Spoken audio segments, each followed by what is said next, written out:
Hello everyone, it's the amazing digital circus. Well, today we're going to try to predict who will be next, who's abstracting. Because the first one was Kaufmo. At least he was the first of the bunch we were shown in the digital circus. Before that, there were also characters who suddenly disappeared, and most likely, they are the same abstractors who were in the basement besides Kaufmo. A very interesting topic arises. What happens to the characters before they are abstracted? Is there really a premise? Can they overcome this abstraction and get out of this digital circus altogether? But what is abstraction really? Maybe it is the way out, and Kaufman the clown got out of this digital world and his model turned into a glitchy monster. The answers to these questions can be tried to find in his room. He drew pictures of himself near the exit and even meets one of these glitchy monsters, eventually turning into one himself. But the theory that abstraction equals exit has not yet been confirmed by anything, and so here we're going to look at dissipation from the point of view of death. So a character who enters the digital circus dies here. They're all here for a reason. It turns out each character represents a different disorder in real life, and they either have to overcome them or abstract them in this digital world. We're not touching Caine and the bubble. As we know, they are artificial intelligence. Let's go straight to the character who I think will be one of the first to abstract. That's Corollary. He's probably abstracted next. In fact, it's a great miracle that he's not the first of the bunch to abstract. As we saw in the first episode, he is the most psychotic and twitchy character. Well, he just has every chance of abstracting in the next episode, since our king is on the verge. What does he need to do to keep that from happening? Logically, not go crazy. But how do you do that if he's already practically done it? I think he needs to overcome his fear, his endless paranoia.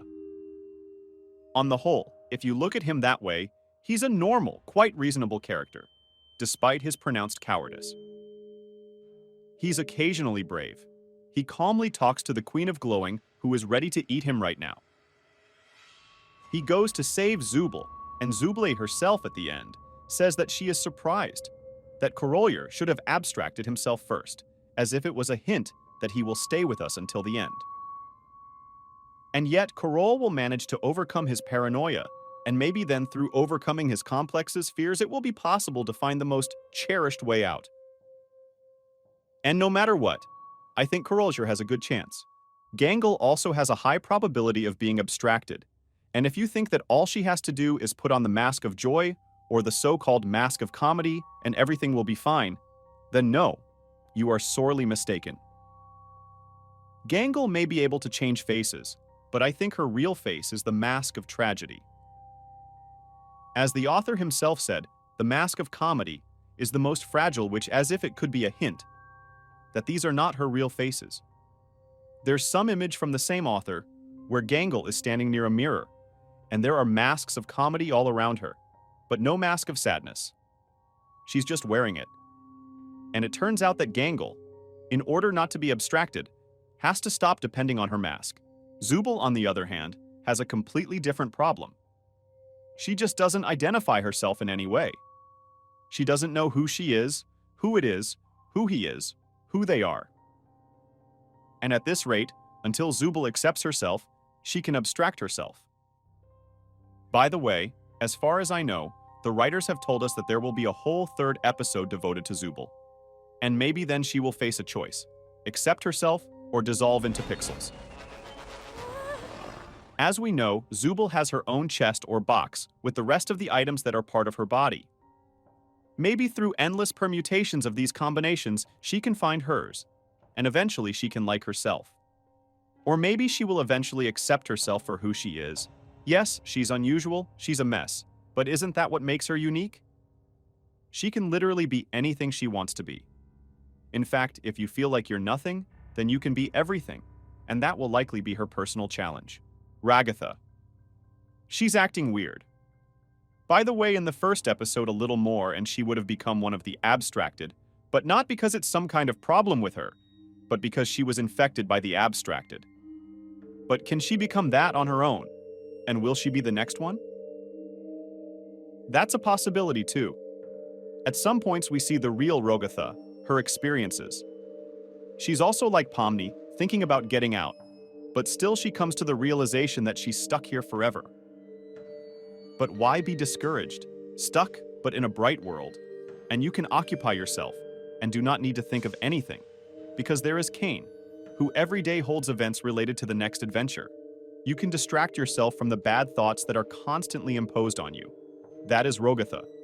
It seems to be the character who tries to find positivity in everything, but it is not so. It feels like she's trying to deceive herself, and in doing so, deceive others. Next, let's look at Jax. Seems to me that's the most likely case. Jax can abstract. We all know he's a tough guy when he's not. He's not a strong character because he's angry, he's mocking. And Jax himself doesn't miss a chance to mock others. For him, the people around him are a bunch of idiots who, on the one hand, he doesn't care about, and on the other hand, he needs them for his own self-assertion. This is what he does throughout the first episode, and probably will do the whole series. After all, he does all sorts of things to watch how funny things happen to others, but not to him. And if it does happen, well, let's say something more serious. Something that will make him reveal his real face, because inside he may turn out to be quite resentful, vulnerable. But this is what he does not want to show. What he's hiding behind his mask of toughness. And that's when he can abstract himself. The trigger could be anything. Either an overly complicated assignment from Caine, or about the same story with the glitchy basement and crowds of abstracted people starting to get out of there. Basically, anything that could scare Jax. And who knows what will happen to Jax at that point? What about Pomni? We don't know anything about her yet.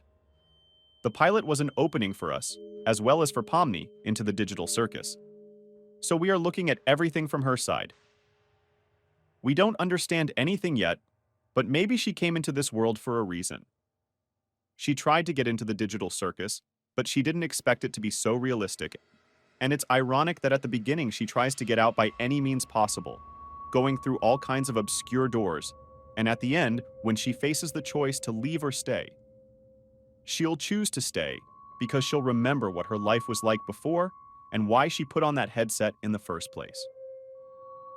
Perhaps it really happened not by chance, and the real world seemed to her not the one she would like to live in. And here is where the plot will be quite interesting. Perhaps even indirectly the question will be addressed to us viewers. What would we have done if we had returned to the real world with its problems, solved them, or we would have stayed in the digital world, where in fact there are no problems at all? Be sure to post what you think about it in the comments. Suggest your own theories to discuss. Don't forget to give it a like, share this video with a friend. Best of luck to everyone, and bye-bye.